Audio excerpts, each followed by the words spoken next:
আমার সময় আসছে, কথা বলবো? হ্যাঁ প্লিজ কথা বলুন। দেশটাকে ইসলামিক রিপাবলিক অফ সিরিয়া বা লিবিয়া বানিয়েই ফেললেন তাহলে। আপনার প্রশ্ন শুনেছি, এটা বারবার বলার তো প্রয়োজন নাই, তাই না?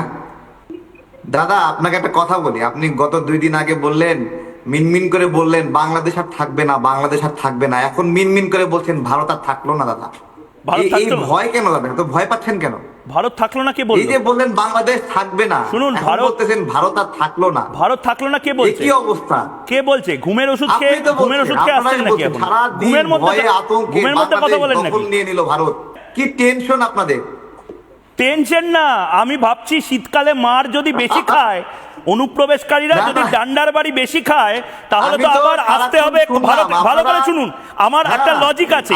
কলকাতার যদি মার বেশি খায়, বাংলাদেশের অনুপ্রবেশকারীরা যদি ডান্ডা নিয়ে মারটা দেয় ভারতের লোক, তাহলে তো ভারতের হাসপাতালগুলোতেই আসতে হবে। আবার আমাদের হাসপাতালে চাপ পড়বে বলে আপনাদের লোকেরা যেভাবে বিশাল ভয় পাচ্ছি। মোহাম্মদ ইউনূস যেভাবে ময়ূরকে ভয় পায়।